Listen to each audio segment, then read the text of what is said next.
Good evening, Bashar. And who you good day? I'm not sure exactly what the crux of this question is. I want to thank Me neither.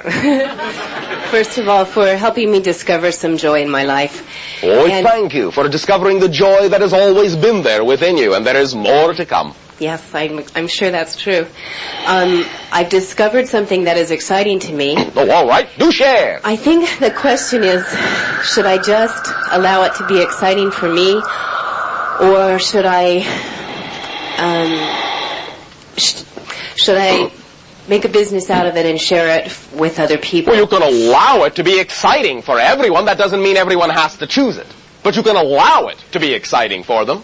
To allow them to choose it if they want to.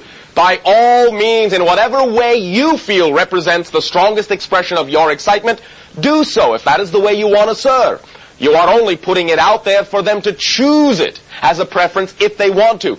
Just putting it out there isn't going to force anyone to take it, you know. That's right, but the energy, the time involved in making it available, of doing that... Yes. Realistically, yes. There's a living to be made. Oh, realistically again. Which realistically are you talking about now? An old realistically or a new realistically? I'm talking about the old bills that need to be paid. Yes. But we have discussed the idea of abundance, and we have discussed the idea that doing what excites you the most will always supply you with the abundance necessary, in whatever way it is necessary. I know in my heart that's true, but I'm working on But you are going to make a separation of that in your mind. Well, yeah. All right. It's not there yet. Why not? I don't know. Yes, you do. I chose it not to be. Correct. Why do you choose it not to be? I like to struggle. I don't know. Do you really? I wonder. Oh, all right. Stop wondering. Yes or no? Do you like to struggle? I really don't enjoy struggling. Thank you very much. Struggling. Thank you very much. Then why is there still a separation? I guess the endeavor that I'm thinking about has been around... Are you familiar with float tanks? Yes. Okay. They've been around a while, and I've just recently discovered it myself. And I'm wondering if they've been around for so long and they seem such an exciting tool. Yes. Why hasn't anybody done anything with it? Many individuals have. But it is not a tool that works for everyone. It is not everyone's preference. Perhaps you can invent something new to be done with it.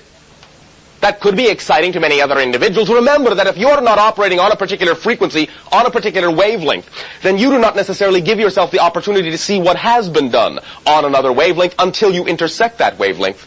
You may also be required to elevate it to a new level, or to simply extract from the idea that it is the principles which can be applied in a completely different way. That particular tool may not necessarily be the most efficient way for what you want to do. It might be in certain circumstances, but allow yourself not necessarily to become transfixed by the physiological shape of it, by the physiological way or method. The idea has been manifested. Take the idea, take the physical shape if that works for you, but take the idea and transform it into whatever methodology is actually more representative of who and what you are. Remember this as well. Many individuals, when they truly have created for themselves a particular tool that really does allow them to align very quickly, come to the realization just as quickly that tools are simply reflections of your capabilities anyway, and once you use the tool, if it has aligned you, you don't need it anymore. Okay. It becomes obsolete. A good tool renders itself obsolete almost immediately. Understand? Yes. Yes. Does that help you? Yes, very much. Thank you. One moment. We are not done. Okay. Is this notion still separated within you?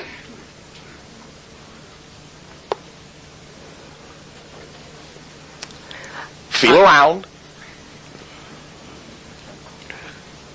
Honestly, I have to say yes. Oh, all right. Very good. Thank you for being honest. Remember, owning it is the first step to changing it. Now, the idea, as we were discussing before with another individual, is to use the imagination.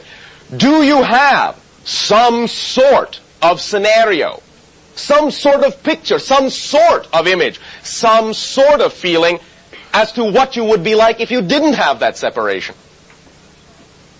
I mean, physically, like Any way you wish to take Clockwise it. or- Any way you wish to take it. Do you have, in any way, shape, or form, a picture of what you would be like if that separation did not exist within you? yes, What does that picture look like? Can you describe the differences?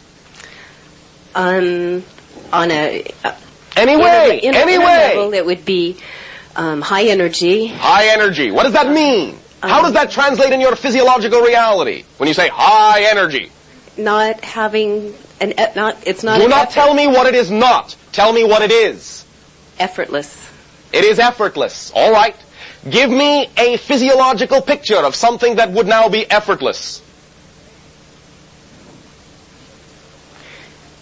As you say, give me an ABC. An action from beginning to end that would be effortless, that at this point in your life is not effortless.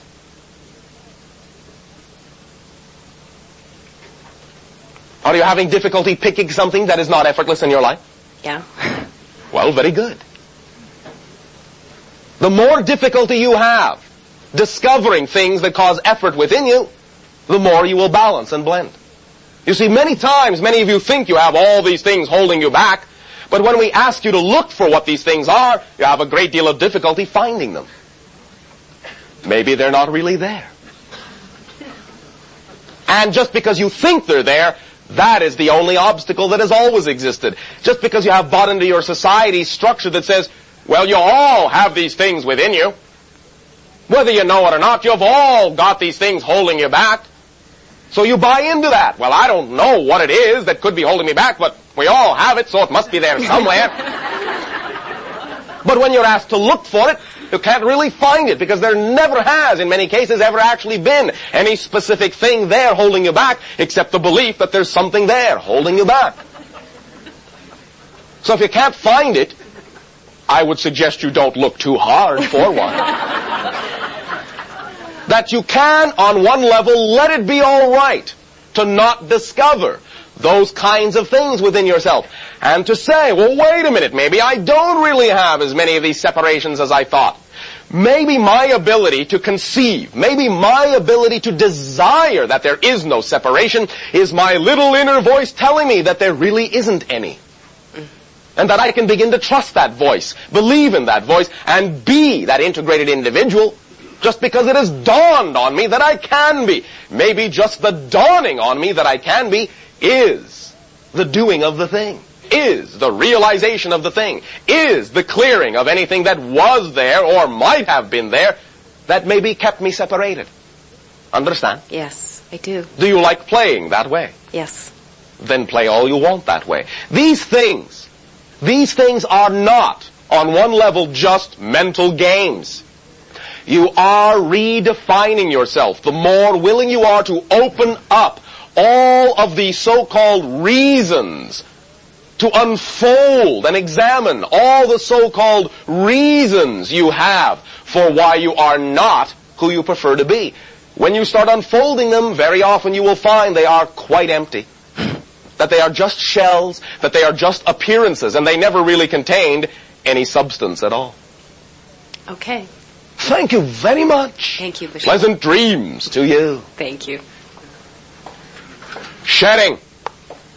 It may help you, by the way, to think of blue crystals. Shedding.